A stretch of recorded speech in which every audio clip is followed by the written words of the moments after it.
Jenny watched the moving truck containing the entirety of her life rumble slowly up the gravel driveway. The old farmhouse waiting at the end looked lonely on the rural property, overgrown grass nearly swallowing the creaky front steps. Jenny sighed, scuffing her shoe in the loose rocks. Just another place that would never feel like home. Ever since Jenny's dad got transferred with the military, home became wherever they unpacked their boxes that year. She had lost count of the apartments, duplexes and shoebox houses she'd stayed in over the past 12 years. They brought only confusion, never comfort. At least this new house was cool in a creepy old attic and secret passages kind of way. As Jenny dragged her suitcase upstairs to claim a bedroom, she paused in the doorway of a room at the end of the hall. The air felt heavy with history here. She ran her hand over the antique four-poster bed and ornate vanity, imagining the ghosts of former occupants. Maybe with no other kids to talk to out here, she could have some fun exploring and playing make-believe, conjuring up dramatic stories about this house's past residents. It was a bit childish, Jenny knew, being nearly a teenager now. But it might help make this strange new place feel more like it held possibilities instead of just emptiness. Over the next week, Jenny gradually settled into a routine, taking solitary walks through the fields behind the old house during the day and sketching imagined ghosts by candlelight at night in her creaky bedroom. Her dad was busy overseeing repairs and paperwork, eager for his family to find charm in their unusual new home. Jenny humored him with reassurances, not letting on how hollow the word home felt after so many. She knew he meant well, trying to manufacture happiness by insisting this move would stick. But Jenny avoided investing hope, instead losing herself in fictional stories of the house's history that felt more alive than her real life.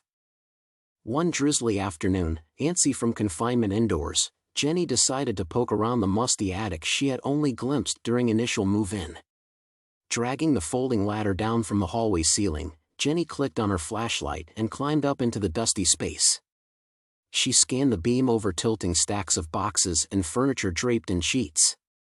Pulling the nearest dust cover off revealed an antique dining set, the finial carvings of fruit and vines on the chairs still intricate despite years of neglect. What kinds of dinner parties and family gatherings had these chairs hosted, Jenny wondered. She loved imagining herself into the house's rich past. It beat dwelling on her own bland present reality. As Jenny explored further, she noticed a smaller door set into the sloping wall ahead. Heart quickening, she crossed the creaky floorboards and jiggled the metal door handle. To her surprise, it opened easily, the latch clearly having been undisturbed for many years. Jenny coughed as dust rained down, waving her flashlight beam into the hidden space. Another tiny room lay beyond, this one wallpapered and containing a narrow bed, desk, and empty bookshelves. Jenny immediately realized this must have been a secret attic playroom or hideaway for a kid decades ago. She sat gingerly on the iron-framed twin bed, its musty stuffed animal headboard evoking cozy childhood daydreams. Jenny could almost picture a pigtailed girl giggling up here with storybooks and paper dolls. What she wouldn't give to have a special little room like this as a kid.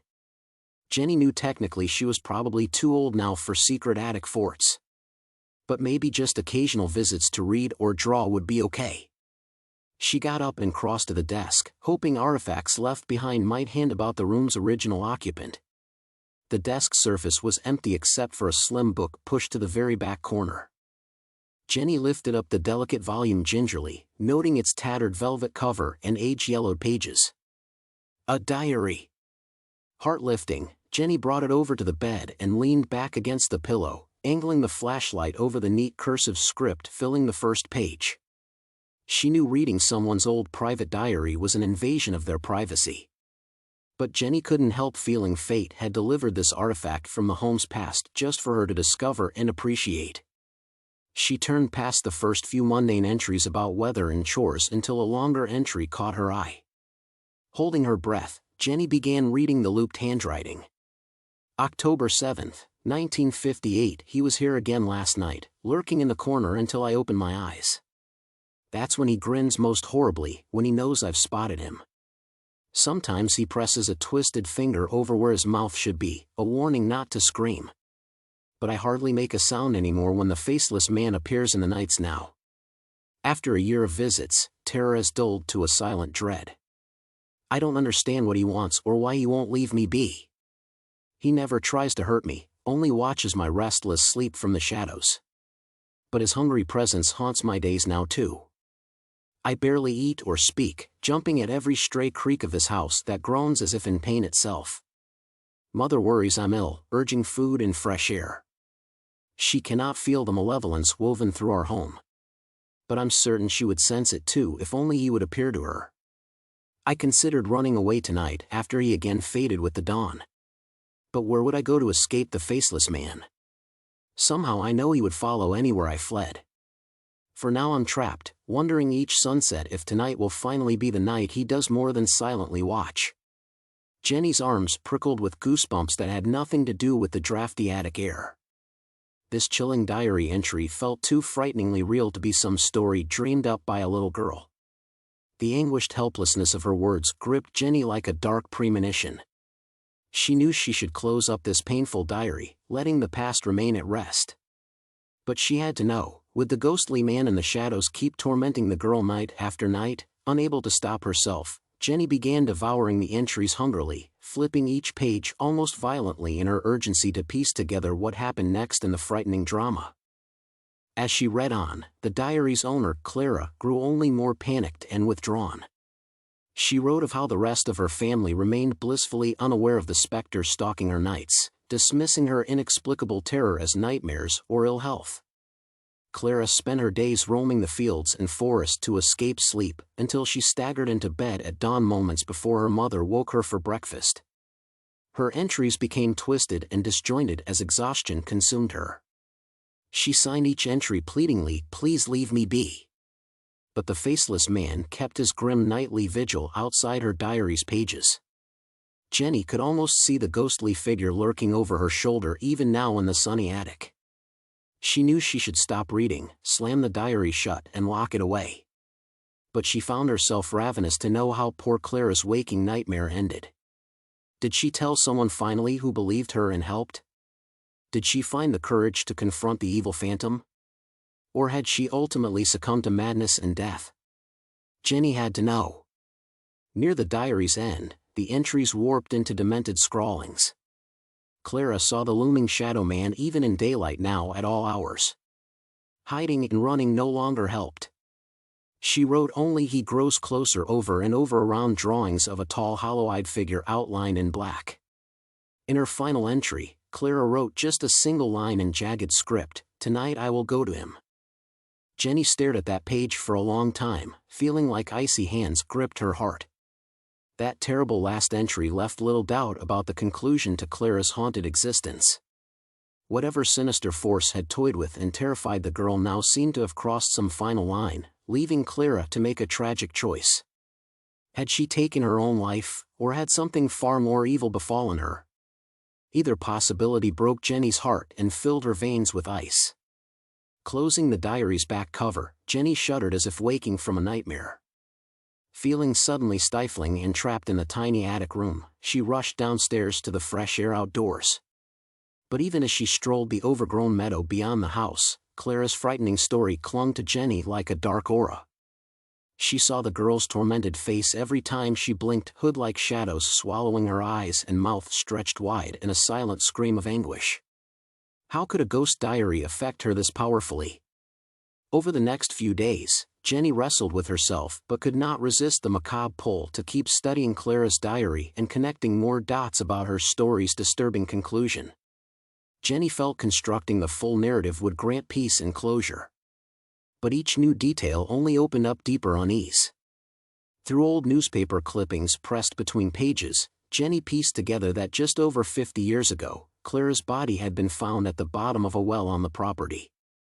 The drowning was ruled suicide based on Clara's increasingly troubled behavior beforehand.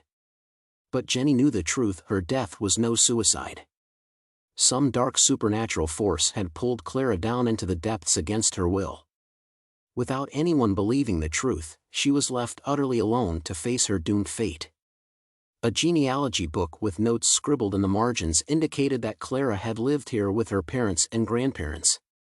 Jenny noted with growing discomfort that her own grandmother's maiden name was Clara Bell. This was her grandmother's childhood diary. Which meant this monstrous tragedy had really happened, the ghostly tale bleeding over from fiction into sickening reality. Still desperate for answers, Jenny dug deeper. She questioned her own grandmother one day about growing up in this house, trying to sound casual, bringing up Clara's name and other details from the diary. But grandmother's cheerful face clouded with immediate sadness. "Ah, my poor sister Clara," she sighed, gazing distantly out the window. "She left us too soon, when I was just a young girl myself." After that, she politely but firmly declined to discuss the matter further. Jenny hid the diary away in her room, knowing she had already disrespected her grandmother's painful history enough. But erasing Clara's story now felt impossible, as if some cursed energy had been released from the book's pages and now clung to Jenny herself. She started sleeping restlessly, jerking awake at every creak and groan of the old house. The shadows in her room at night felt full, oppressive, watching her from dark corners like a brooding presence. Jenny tried distracting herself by exploring the property during the day to calm her restless mind, wandering farther into the overgrown back acreage each time. She followed twisting deer trails through the pine forest, stumbled over an old graveyard with weathered tombstones dating back centuries, even discovered the well where Clara had met her tragic end. Peering down into its inky depths made Jenny dizzy with vertigo. She hurried away on unsteady legs, unable to escape the feeling that the well watched her go. At twilight one evening, Jenny found herself near the crumbling foundation where the barn once stood at the east edge of the property. As she turned back toward the house, a flicker of movement caught her eye from up in the hayloft. Jenny squinted, seeing only empty space between the broken beams. But the feeling of being watched clung to her as she hurried from the skeletal structure back into the meadow. When Jenny reluctantly returned to the house at dusk, she paused by the sagging chicken coop, a relic from the property's past as a working farm.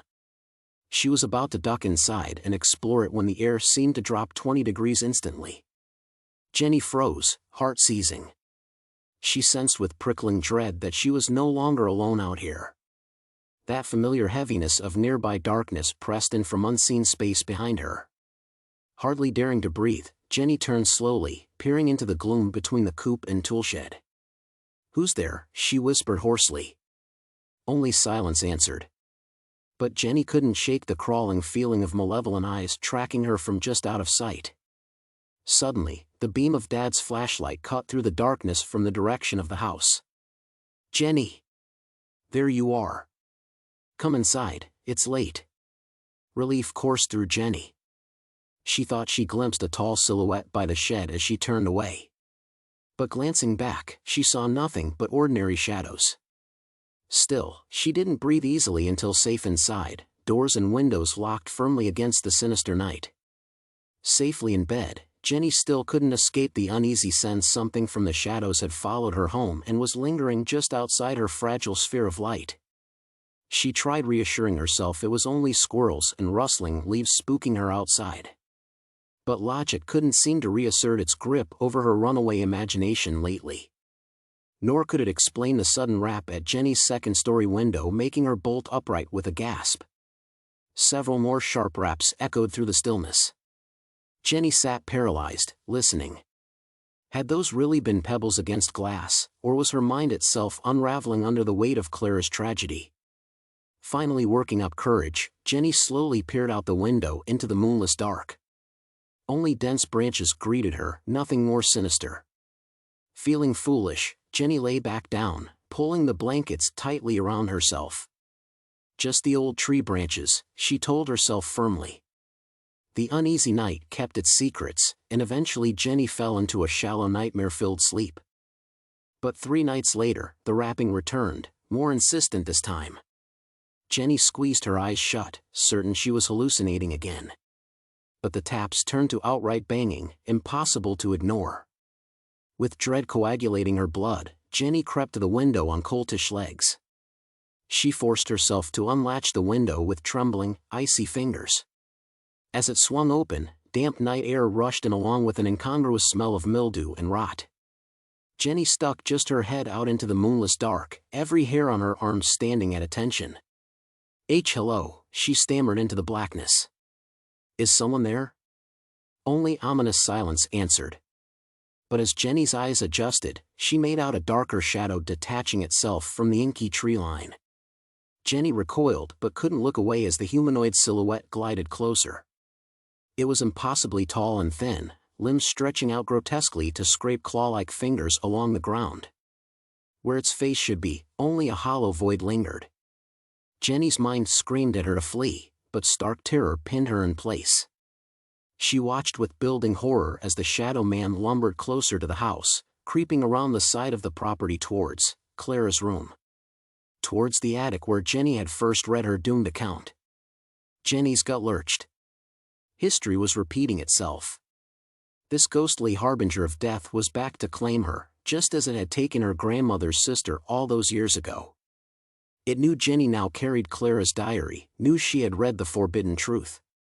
She had awakened an evil that could never be put back to rest. Shaking off paralyzing dread, Jenny threw herself under the covers and squeezed her eyes shut, praying desperately like a child to be saved from the monster under her bed. But praying couldn't help her now. She had only one hope left: she had to destroy Clara's diary before its curse was passed on to claim her too. The next evening, Jenny claimed sickness to skip dinner and lock herself in her room.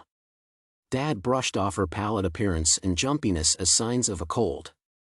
If he only knew the malignant force under his own roof, stalking his daughter's every move.